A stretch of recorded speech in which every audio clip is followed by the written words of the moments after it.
Welcome to Cozy Tales Collective. This is a place where I read you a sleepy bedtime story. Tonight I will be reading The Secret Garden by Frances Hodgson Burnett. Before we begin, subscribe to this channel for more bedtime stories. Also, press the like button to help this channel grow. Good night and enjoy. Chapter 20. I shall live forever, and ever, and ever. But they were obliged to wait more than a week, because first there came some very windy days, and then Colin was threatened with a cold, which two things happening one after the other would no doubt have thrown him into a rage, but that there was so much careful and mysterious planning to do, and almost every day Dickon came in, if only for a few minutes, to talk about what was happening on the moor and in the lanes and hedges and on the borders of streams. The things he had to tell about otters and badgers and water rats' houses, not to mention birds' nests and field mice and their burrows, were enough to make you almost tremble with excitement when you heard all the intimate details from an animal charmer, and realized with what thrilling eagerness and anxiety the whole busy underworld was working. "They're same as us," said Dickon, "only they have to build their homes every year. And it keeps 'em so busy they fair scuffle to get 'em done." The most absorbing thing, however, was the preparations to be made before Colin could be transported with sufficient secrecy to the garden. No one must see the chair carriage and Dickon and Mary after they turned a certain corner of the shrubbery and entered upon the walk outside the ivied walls. As each day passed, Colin had become more and more fixed in his feeling that the mystery surrounding the garden was one of its greatest charms. Nothing must spoil that. No one must ever suspect that they had a secret. People must think that he was simply going out with Mary and Dickon because he liked them and did not object to their looking at him. They had long and quite delightful talks about their route. They would go up this path and down that one and cross the other and go round among the fountain flower beds as if they were looking at the bedding out plants the head gardener, Mr. Roach, had been having arranged. That would seem such a rational thing to do that no one would think it at all mysterious. They would turn into the shrubbery walks and lose themselves until they came to the long walls. It was almost as serious and elaborately thought out as the plans of march made by great generals in time of war. Rumors of the new and curious things which were occurring in the invalids' apartments had, of course, filtered through the servants' hall into the stable yards and out among the gardeners.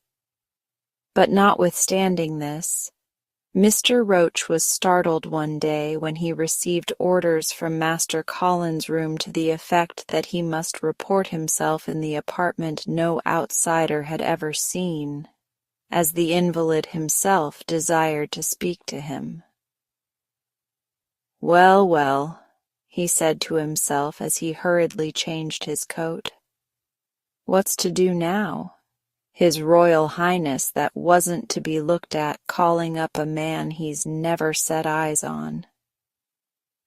Mr. Roach was not without curiosity. He had never caught even a glimpse of the boy, and had heard a dozen exaggerated stories about his uncanny looks and ways and his insane tempers. The thing he had heard oftenest was that he might die at any moment, and there had been numerous fanciful descriptions of a humped back and helpless limbs, given by people who had never seen him. "Things are changing in this house, Mr. Roach," said Mrs. Medlock. as she led him up the back staircase to the corridor onto which opened the hitherto mysterious chamber. "Let's hope they're changing for the better, Mrs. Medlock," he answered. "They couldn't well change for the worse," she continued. "And queer as it all is, there's them as finds their duties made a lot easier to stand up under. Don't you be surprised, Mr. Roach, if you find yourself in the middle of a menagerie and Martha Sowerby's Dickon more at home than you or me could ever be." There really was a sort of magic about Dickon, as Mary always privately believed. When Mr. Roach heard his name, he smiled quite leniently. "He'd be at home in Buckingham Palace or at the bottom of a coal mine," he said. "And yet it's not impudence either. He's just fine, is that lad." It was perhaps well he had been prepared, or he might have been startled. When the bedroom door was opened, a large crow, which seemed quite at home perched on the high back of a carven chair, announced the entrance of a visitor by saying "caw-caw" quite loudly. In spite of Mrs. Medlock's warning, Mr. Roach only just escaped being sufficiently undignified to jump backward. The young Rajah was neither in bed nor on his sofa. He was sitting in an armchair, and a young lamb was standing by him, shaking its tail in feeding lamb fashion, as Dickon knelt giving it milk from its bottle. A squirrel was perched on Dickon's bent back, attentively nibbling a nut. The little girl from India was sitting on a big footstool looking on. "Here is Mr. Roach, Master Colin," said Mrs. Medlock. The young Rajah turned and looked his servitor over. At least, that was what the head gardener felt happened. "Oh, you are Roach, are you?" he said. "I sent for you to give you some very important orders." "Very good, sir," answered Roach, wondering if he was to receive instructions to fell all the oaks in the park, or to transform the orchards into water gardens. "I am going out in my chair this afternoon," said Colin.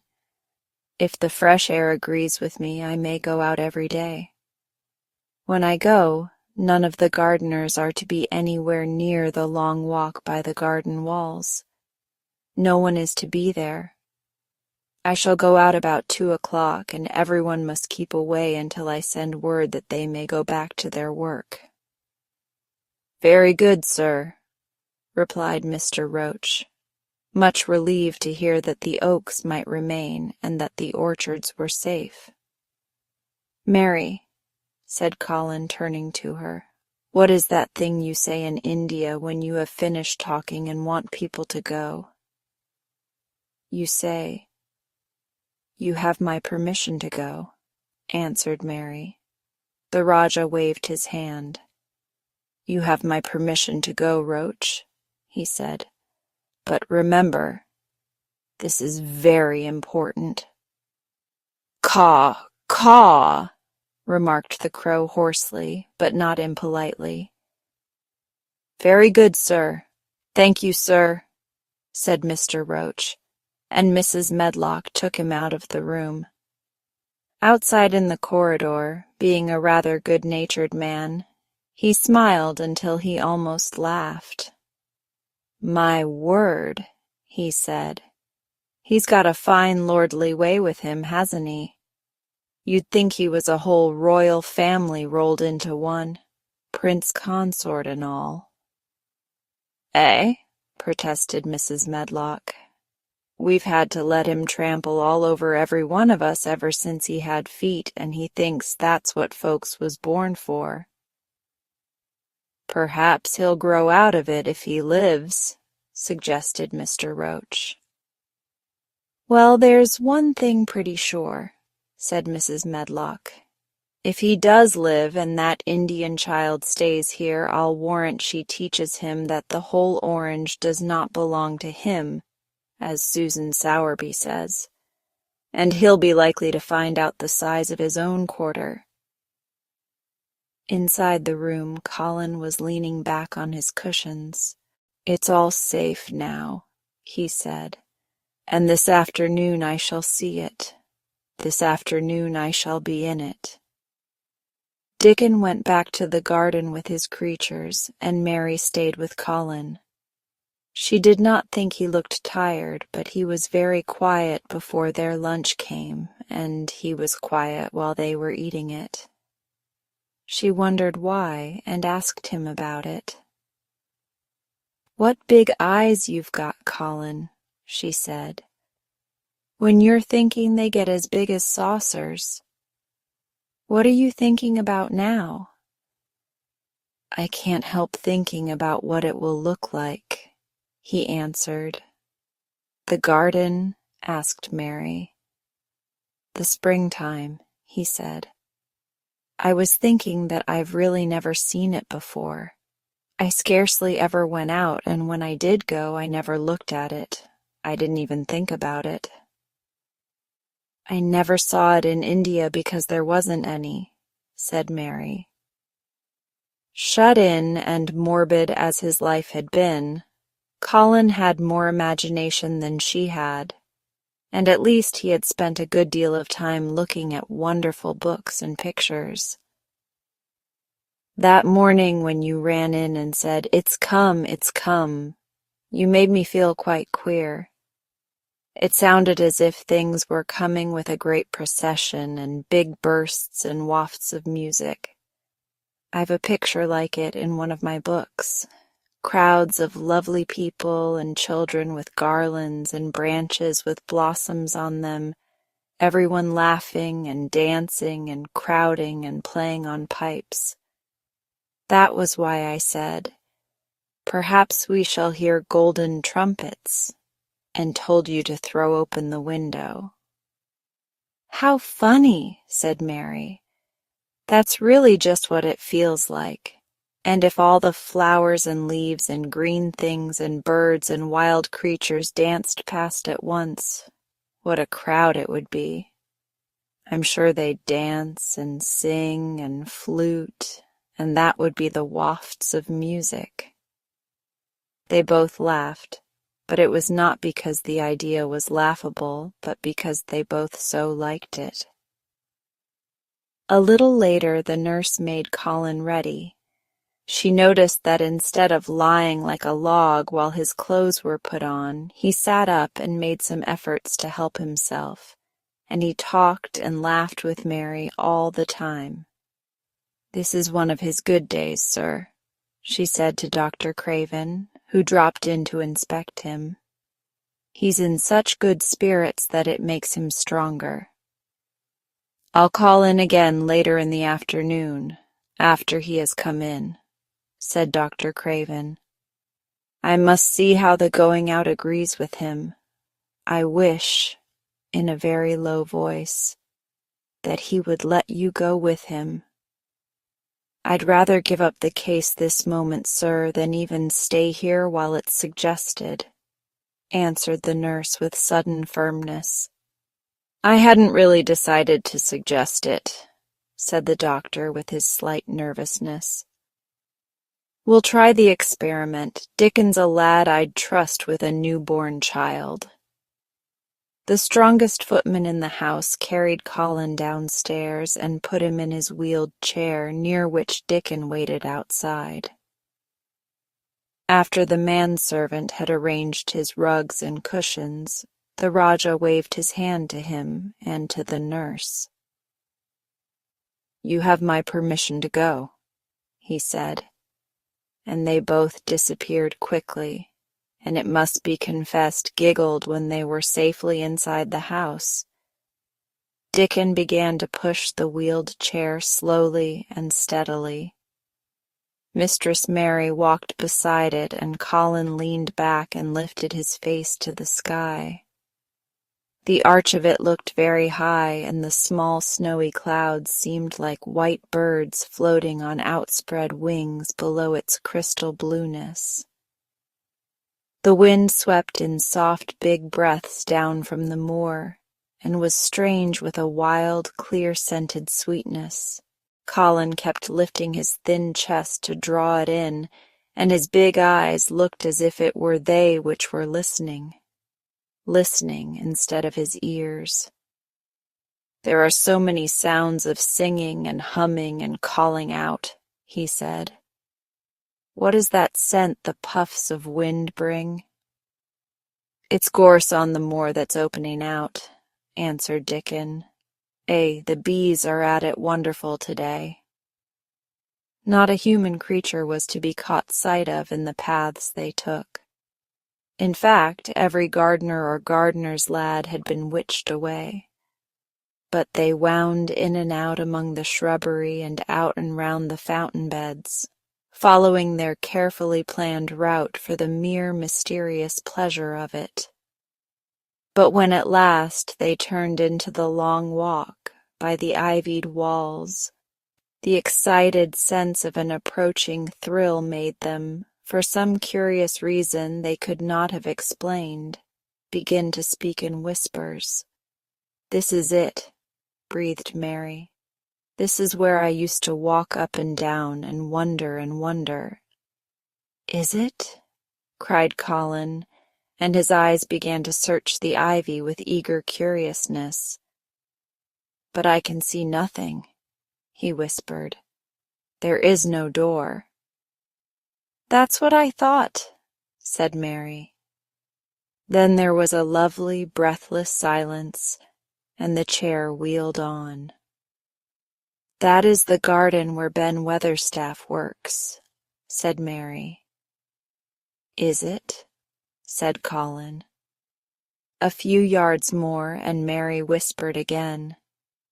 "This is where the robin flew over the wall," she said. "Is it?" cried Colin. "Oh, I wish he'd come again." "And that," said Mary with solemn delight, pointing under a big lilac bush, "is where he perched on the little heap of earth and showed me the key." Then Colin sat up. "Where? Where? There!" he cried, and his eyes were as big as the wolf's in Red Riding Hood, when Red Riding Hood felt called upon to remark on them. Dickon stood still and the wheeled chair stopped. "And this," said Mary, stepping onto the bed close to the ivy, "is where I went to talk to him when he chirped at me from the top of the wall. And this is the ivy the wind blew back," and she took hold of the hanging green curtain. "Oh, is it? Gasped Colin. "And here is the handle, and here is the door. Dickon, push him in quickly." And Dickon did it with one strong, steady, splendid push. But Colin had actually dropped back against his cushions, even though he gasped with delight. And he had covered his eyes with his hands and held them there, shutting out everything until they were inside and the chair stopped as if by magic, and the door was closed. Not till then did he take them away and look round and round and round as Dickon and Mary had done. And over walls and earth and trees and swinging sprays and tendrils the fair green veil of tender little leaves had crept, and in the grass under the trees, and the gray urns in the alcoves, and here and there everywhere were touches or splashes of gold and purple and white, and the trees were showing pink and snow above his head, and there were fluttering of wings and faint sweet pipes and humming and scents, and the sun fell warm upon his face like a hand with a lovely touch. And in wonder Mary and Dickon stood and stared at him. He looked so strange and different because a pink glow of color had actually crept all over him, ivory face and neck and hands and all. "I shall get well, he cried out. "Mary, Dickon, I shall get well. and I shall live forever and ever and ever. Chapter 21. Ben Weatherstaff. One of the strange things about living in the world is that it is only now and then one is quite sure one is going to live forever and ever and ever. One knows it sometimes when one gets up at the tender, solemn dawn time and goes out and stands alone and throws one's head far back and looks up and watches the pale sky slowly changing and flushing and marvelous unknown things happening until the east almost makes one cry out, and one's heart stands still at the strange, unchanging majesty of the rising of the sun, which has been happening every morning for thousands and thousands and thousands of years. One knows it then for a moment or so. And one knows it sometimes when one stands by oneself in a wood at sunset, and the mysterious deep gold stillness slanting through and under the branches seems to be saying slowly again and again something one cannot quite hear, however much one tries. Then, sometimes the immense quiet of the dark blue at night with millions of stars waiting and watching makes one sure, and sometimes a sound of far-off music makes it true, and sometimes a look in someone's eyes. And it was like that with Colin when he first saw and heard and felt the springtime inside the 4 high walls of a hidden garden. That afternoon the whole world seemed to devote itself to being perfect and radiantly beautiful and kind to one boy. Perhaps out of pure heavenly goodness the spring came and crowded everything it possibly could into that one place. More than once Dickon paused in what he was doing and stood still with a sort of growing wonder in his eyes, shaking his head softly. It is Gradely, he said.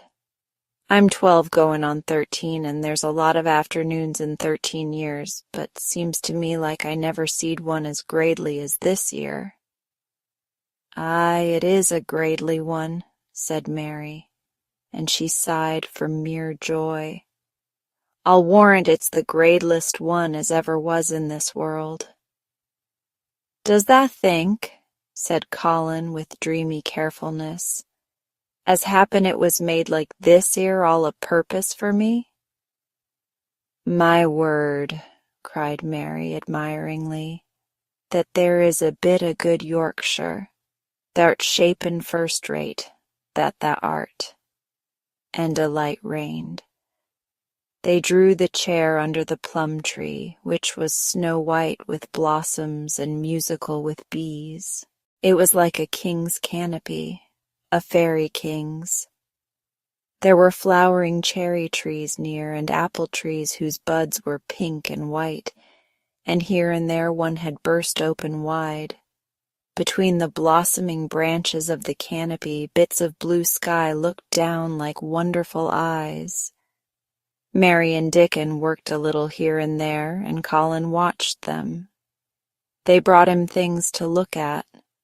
Buds which were opening, buds which were tight closed, bits of twig whose leaves were just showing green, the feather of a woodpecker which had dropped on the grass, the empty shell of some bird early hatched. Dickon pushed the chair slowly round and round the garden, stopping every other moment to let him look at wonders springing out of the earth or trailing down from trees. It was like being taken in state round the country of a magic king and queen and shown all the mysterious riches it contained. I wonder if we shall see the robin, said Colin. Thou'll see him often enow after a bit, answered Dickon. When the eggs hatches out, the little chap, he'll be kept so busy it'll make his head swim. They'll see him flyin' backward and forward carryin' worms nigh as big as himself, and that much noise going on in the nest when he gets there as fair flusters him so as he scarce knows which big mouth to drop the first piece in, and gapin' beaks and squawks on every side. Mother says as when she sees the work a robin has to keep them gapin' beaks filled. She feels like she was a lady with nothin' to do. She says she's seen the little chaps when it seemed like the sweat must be droppin' off 'em, though folk can't see it. This made them giggle so delightedly that they were obliged to cover their mouths with their hands, remembering that they must not be heard. Colin had been instructed as to the law of whispers and low voices several days before. He liked the mysteriousness of it and did his best. But in the midst of excited enjoyment it is rather difficult never to laugh above a whisper. Every moment of the afternoon was full of new things, and every hour the sunshine grew more golden. The wheeled chair had been drawn back under the canopy, and Dickon had sat down on the grass and had just drawn out his pipe when Colin saw something he had not had time to notice before. "That's a very old tree over there, isn't it?" he said. Dickon looked across the grass at the tree, and Mary looked, and there was a brief moment of stillness. "Yes," answered Dickon after it, and his low voice had a very gentle sound. Mary gazed at the tree and thought, "The branches are quite gray and there's not a single leaf anywhere," Colin went on. "It's quite dead, isn't it?" "Aye," admitted Dickon. "But them roses as has climbed all over it will near hide every bit of the dead wood when they're full of leaves and flowers. It won't look dead then. It'll be the prettiest of all." Mary still gazed at the tree and thought, "It looks as if a big branch had been broken off," said Colin. "I wonder how it was done."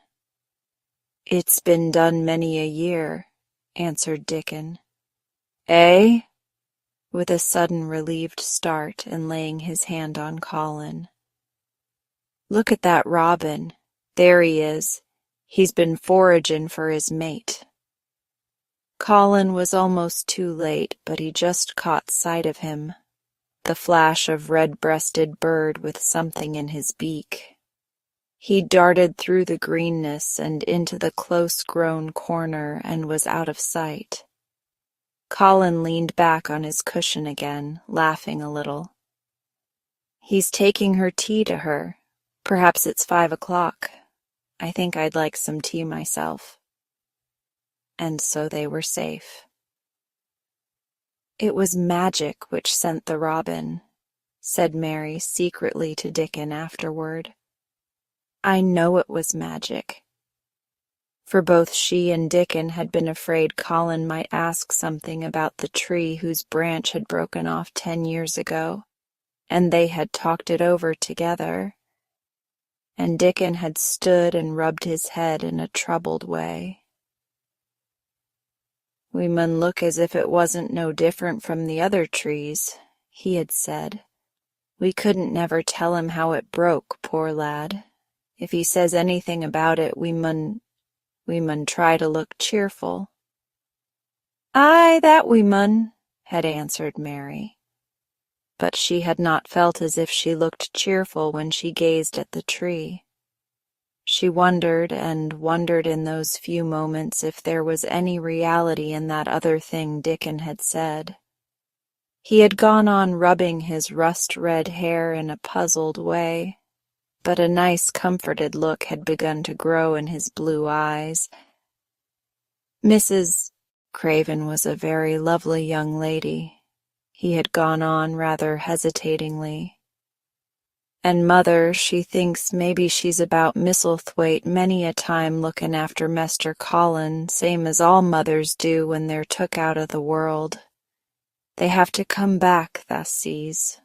Happen she's been in the garden, and happen it was her set us to work and told us to bring him here." Mary had thought he meant something about magic. She was a great believer in magic. Secretly, she quite believed that Dickon worked magic, of course good magic, on everything near him, and that was why people liked him so much, and wild creatures knew he was their friend. She wondered indeed if it were not possible that his gift had brought the robin just at the right moment when Colin asked that dangerous question. She felt that his magic was working all the afternoon and making Colin look like an entirely different boy. It did not seem possible that he could be the crazy creature who had screamed and beaten and bitten his pillow. Even his ivory whiteness seemed to change. The faint glow of color which had shone on his face and neck and hands when he first got inside the garden really never quite died away. He looked as if he were made of flesh instead of ivory or wax. They saw the robin carry food to his mate 2 or 3 times, and it was so suggestive of afternoon tea that Colin felt they must have some. "Go and make one of the men servants bring some in a basket to the rhododendron walk," he said, "and then you and Dickon can bring it here." It was an agreeable idea, easily carried out, and when the white cloth was spread upon the grass, with hot tea and buttered toast and crumpets, a delightfully hungry meal was eaten, and several birds on domestic errands paused to inquire what was going on, and were led into investigating crumbs with great activity. Nut and Shell whisked up trees with pieces of cake, and Soot took the entire half of a buttered crumpet into a corner and pecked at and examined and turned it over and made hoarse remarks about it, until he decided to swallow it all joyfully in one gulp. The afternoon was dragging toward its mellow hour. The sun was deepening the gold of its lances. The bees were going home and the birds were flying past less often. Dickon and Mary were sitting on the grass.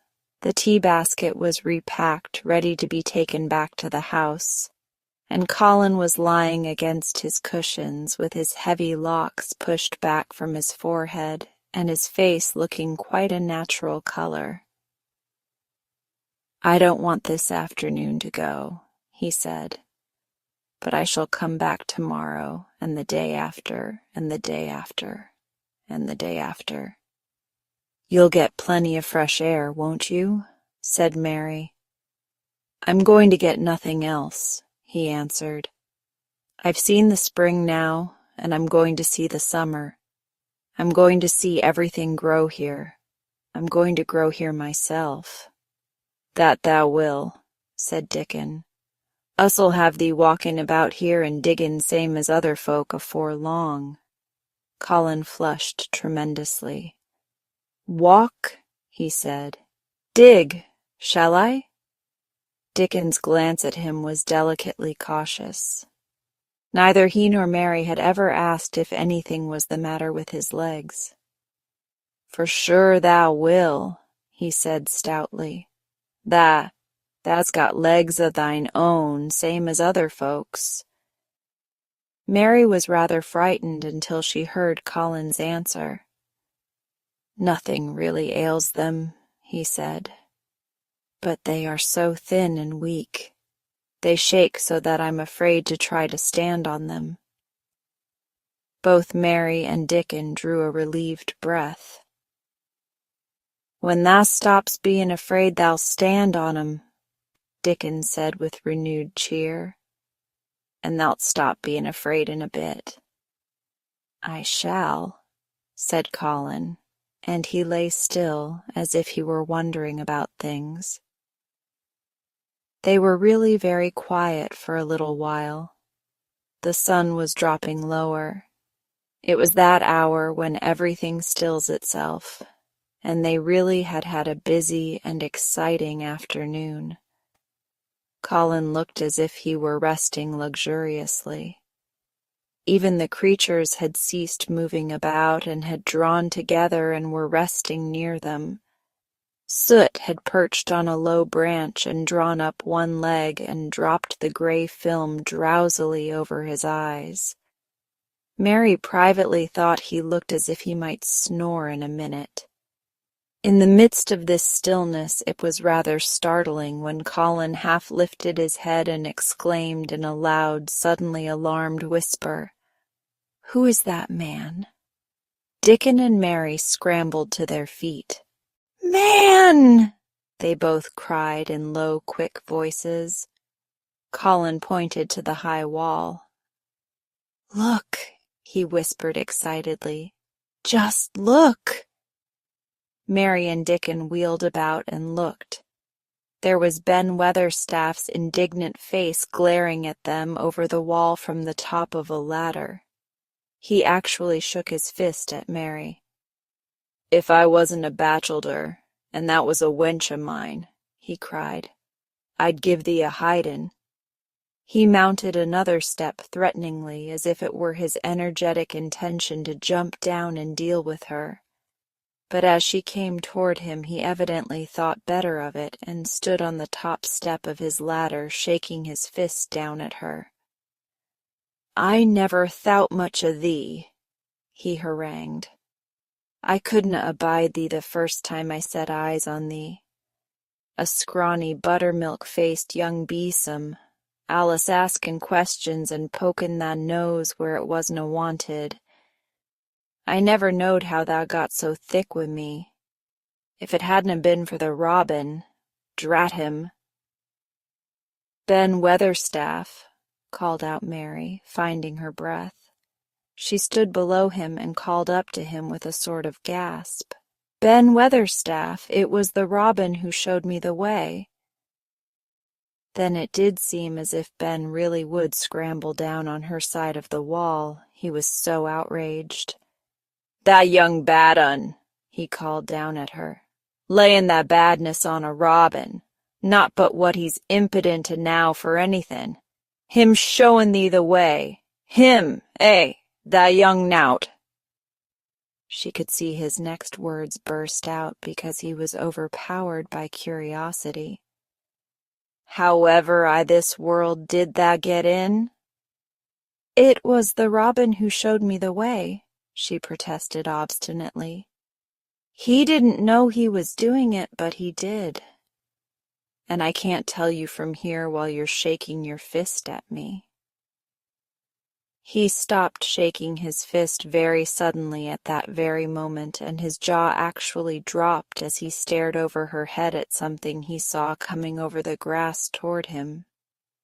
At the first sound of his torrent of words, Colin had been so surprised that he had only sat up and listened as if he were spellbound.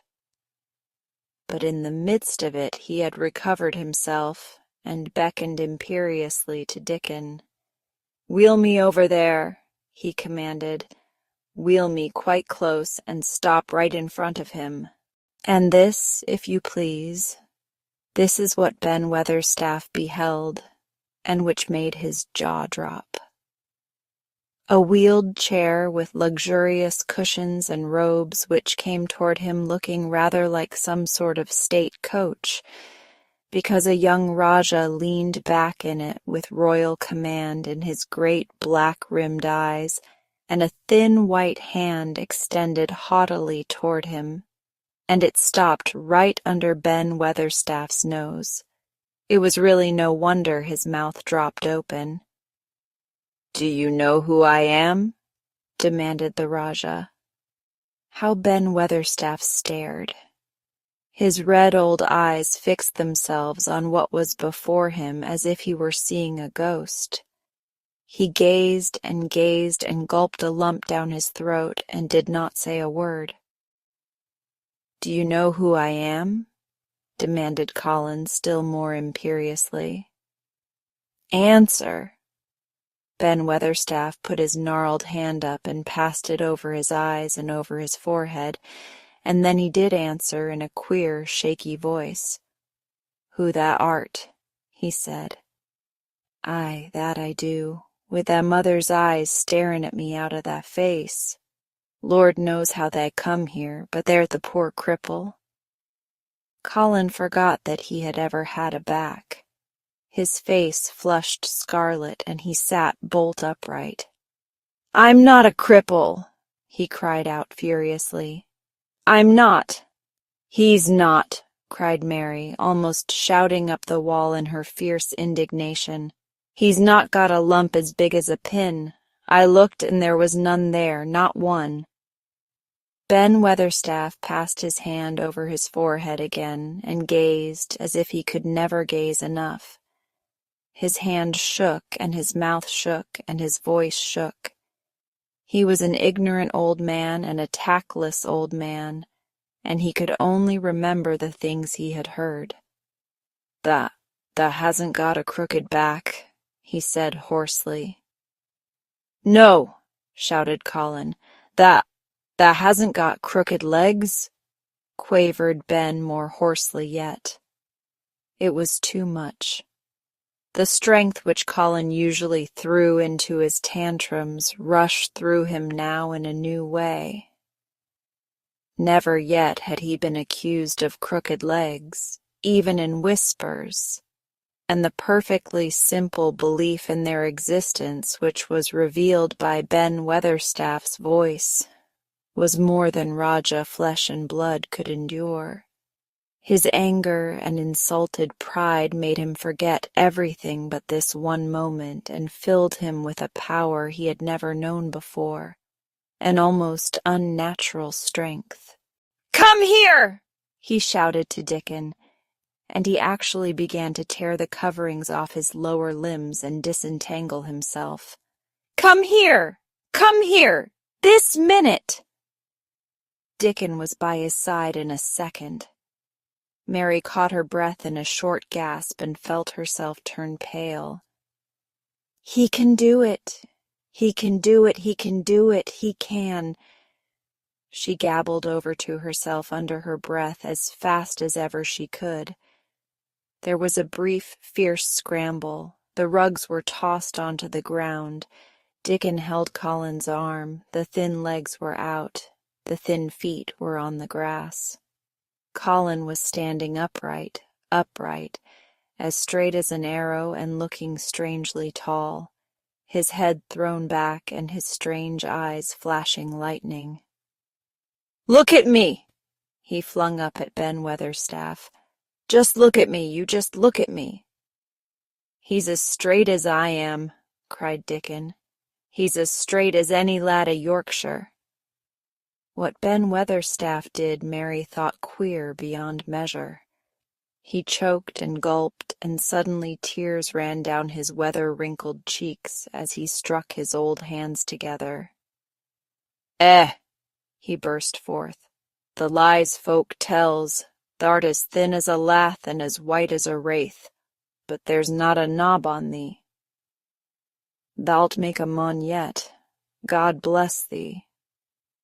Dickon held Colin's arm strongly, but the boy had not begun to falter.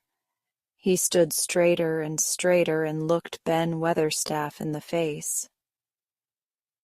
"I'm your master," he said, "when my father is away, and you are to obey me. This is my garden. Don't dare to say a word about it. You get down from that ladder and go out to the long walk, and Miss Mary will meet you and bring you here. I want to talk to you. We did not want you, but now you will have to be in the secret. Be quick." Ben Weatherstaff's crabbed old face was still wet with that one queer rush of tears. Chapter 22. When the sun went down. When his head was out of sight, Colin turned to Mary. "Go and meet him," he said, and Mary flew across the grass to the door under the ivy. Dickon was watching him with sharp eyes.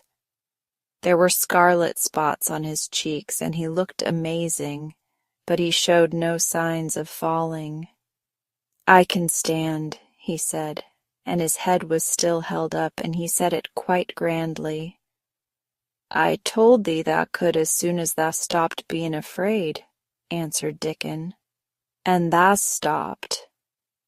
"Yes, I've stopped," said Colin. Then suddenly he remembered something Mary had said. "Are you making magic?" he asked sharply. Dickon's curly mouth spread in a cheerful grin. "Tha's doin' magic thysel'," he said. "It's same magic as made these 'ere work out o' the earth." And he touched with his thick boot a clump of crocuses in the grass. Colin looked down at them. "Aye," he said slowly. "There couldna be bigger magic then that there couldna be." He drew himself up straighter than ever. "I'm going to walk to that tree," he said, pointing to one a few feet away from him. "I'm going to be standing when Weatherstaff comes here. I can rest against the tree if I like. When I want to sit down, I will sit down, but not before. Bring a rug from the chair." He walked to the tree, and though Dickon held his arm, he was wonderfully steady. When he stood against the tree trunk, it was not too plain that he supported himself against it, and he still held himself so straight that he looked tall. When Ben Weatherstaff came through the door in the wall, he saw him standing there, and he heard Mary muttering something under her breath. "What art sayin'?" he asked rather testily, because he did not want his attention distracted from the long, thin, straight boy figure and proud face. But she did not tell him. What she was saying was this: "You can do it. You can do it. I told you you could. You can do it. You can do it. You can." She was saying it to Colin because she wanted to make magic and keep him on his feet looking like that. She could not bear that he should give in before Ben Weatherstaff. He did not give in. She was uplifted by a sudden feeling that he looked quite beautiful in spite of his thinness. He fixed his eyes on Ben Weatherstaff in his funny, imperious way. "Look at me," he commanded. "Look at me all over. Am I a hunchback? Have I got crooked legs?" Ben Weatherstaff had not quite got over his emotion, but he had recovered a little and answered almost in his usual way. "Not tha," he said. "Nowt o' the sort. What's tha been doin' with thysel'?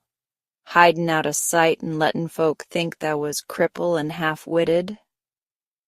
"Half-witted?" said Colin angrily. "Who thought that?" "Lots o' fools," said Ben. "The world's full o' jackasses brayin', and they never bray nowt but lies. What did thou shut thysel' up for?" "Everyone thought I was going to die," said Colin shortly. "I'm not."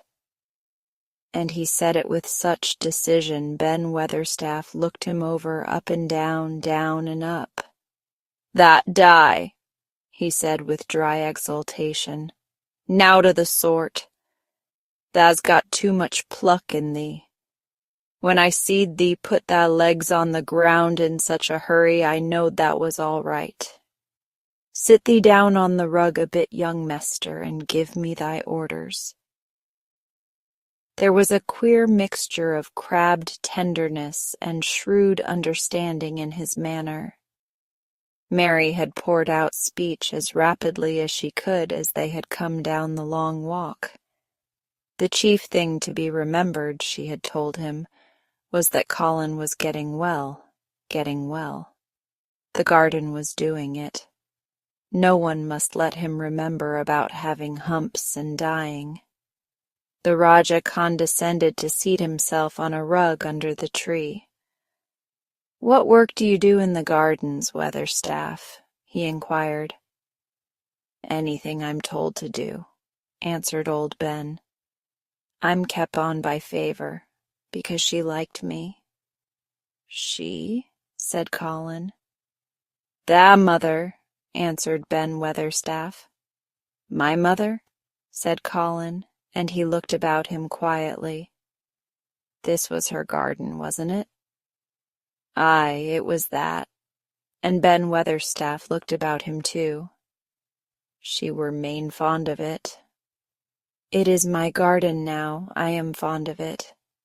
I shall come here every day," announced Colin. "But it is to be a secret. My orders are that no one is to know that we come here. Dickon and my cousin have worked and made it come alive. I shall send for you sometimes to help, but you must come when no one can see you." Ben Weatherstaff's face twisted itself in a dry old smile. "I've come here before when no one saw me," he said. "What?" exclaimed Colin. "When?"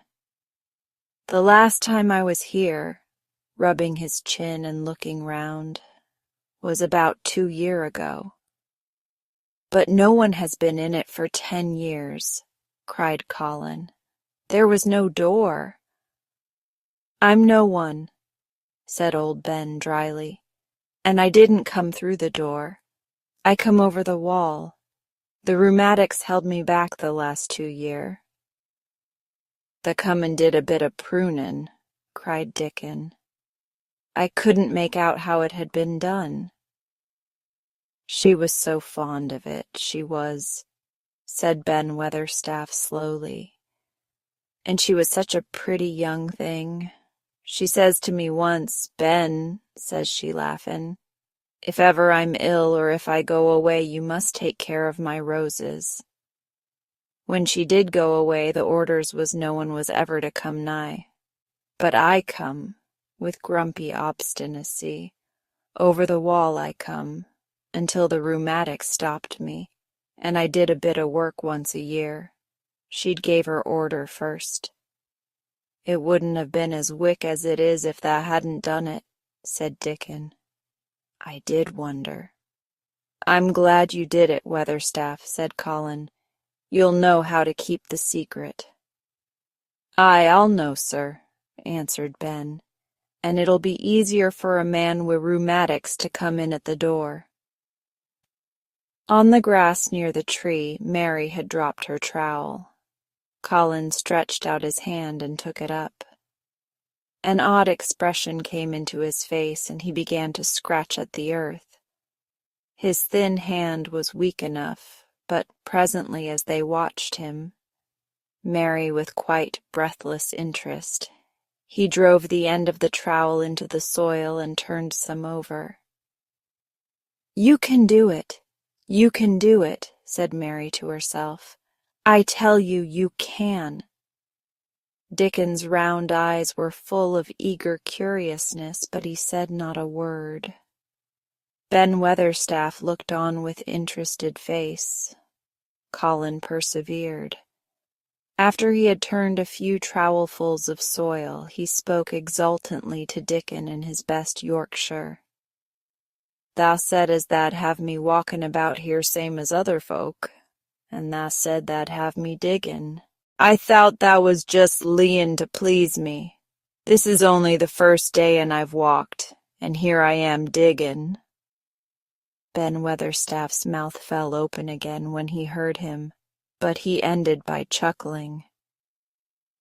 He said, "that sounds as if tha'd got wits enow. Thou'rt a Yorkshire lad for sure, and thou'rt diggin' too. How'd thou like to plant a bit o' something? I can get thee a rose in a pot." "Go and get it," said Colin, digging excitedly. "Quick, quick." It was done quickly enough indeed. Ben Weatherstaff went his way, forgetting rheumatics. Dickon took his spade and dug the hole deeper and wider than a new digger with thin white hands could make it. Mary slipped out to run and bring back a watering can. When Dickon had deepened the hole, Colin went on turning the soft earth over and over. He looked up at the sky, flushed and glowing with this strangely new exercise, slight as it was. "I want to do it before the sun goes quite down," he said. Mary thought that perhaps the sun held back a few minutes just on purpose. Ben Weatherstaff brought the rose in its pot from the greenhouse. He hobbled over the grass as fast as he could. He had begun to be excited, too. He knelt down by the hole and broke the pot from the mold. "Here, lad," he said, handing the plant to Colin. "Set it in the earth thysel, same as the king does when he goes to a new place." The thin white hands shook a little, and Colin's flush grew deeper as he set the rose in the mold and held it while old Ben made firm the earth. It was filled in and pressed down and made steady. Mary was leaning forward on her hands and knees. Soot had flown down and marched forward to see what was being done. Nut and shell chattered about it from a cherry tree. "It's planted," said Colin at last, "and the sun is only slipping over the edge. Help me up, Dickon. I want to be standing when it goes. That's part of the magic." And Dickon helped him. And the magic, or whatever it was, so gave him strength that when the sun did slip over the edge and end the strange, lovely afternoon for them, there he actually stood on his 2 feet, laughing.